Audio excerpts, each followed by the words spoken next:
So yeah, real nice spot. Right, so 100 kilometres to San Pedro today. A lot of that downhill, much to my delight.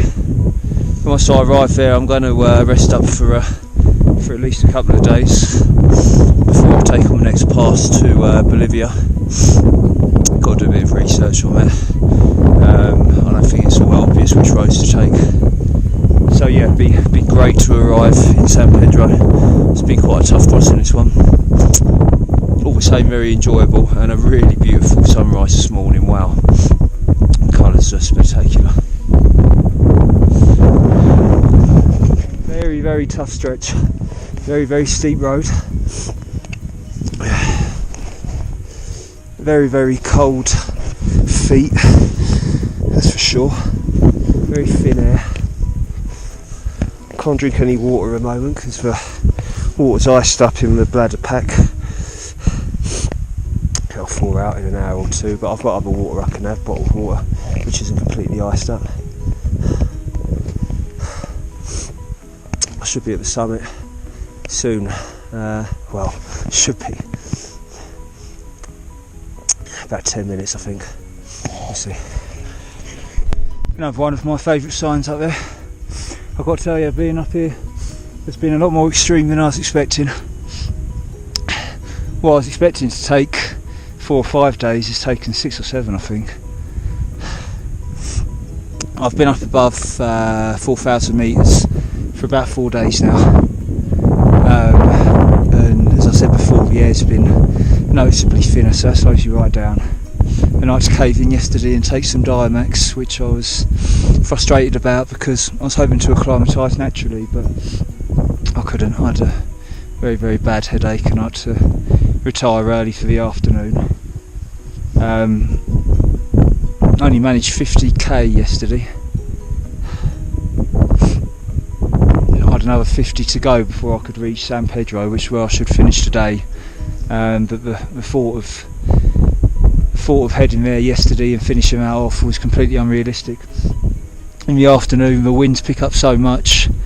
Doing 50 metres is a real struggle, never mind 50k. So, bit of a race against time in the morning because you need to get as much ground covered as you can before the winds pick up. Because by mid-afternoon they're so strong you can't really ride.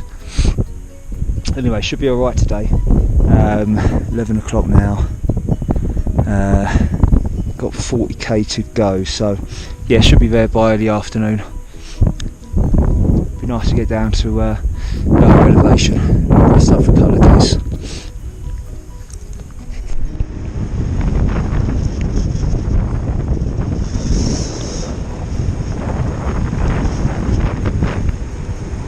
Tell you, I've been down some hills, but this one's got a tape of biscuit.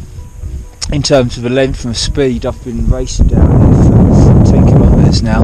It don't look like it's going to end anytime soon. Really incredible views. Huge expanse of land down there. I'm guessing where I'm heading, San Pedro's nestled somewhere in the middle of all that. A lot of fun.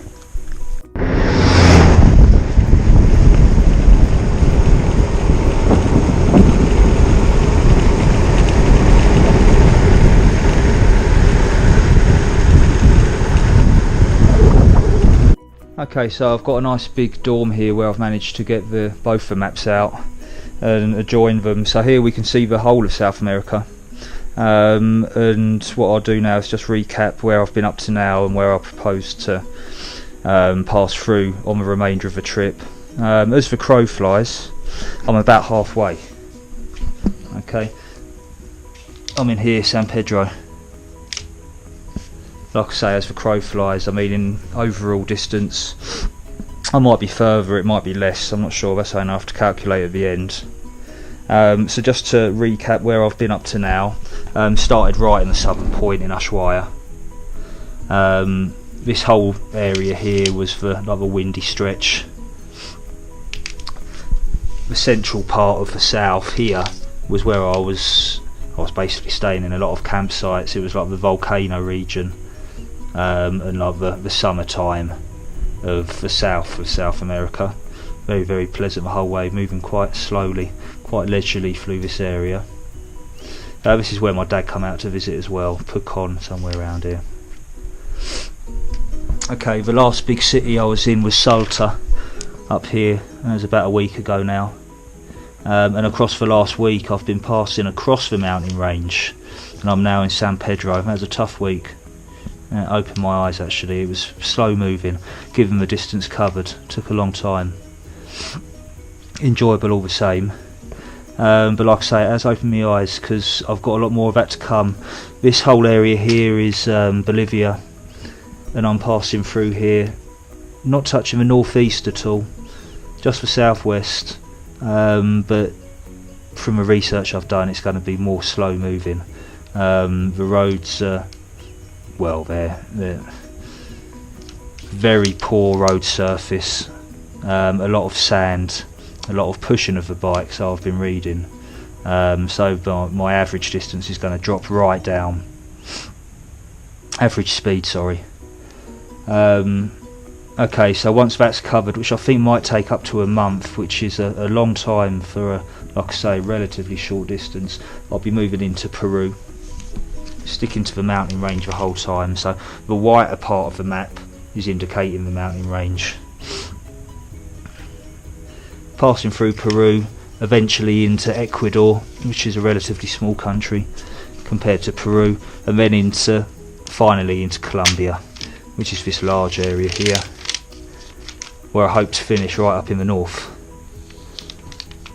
But that feels like a long way off right now, so I'm not really giving that a great deal of thought. But yeah, next movements are Bolivia, which should be really quite adventurous. I'm looking forward to that a lot. So I've been away 5 months now. It's the 9th of April, and about halfway into it, I guess.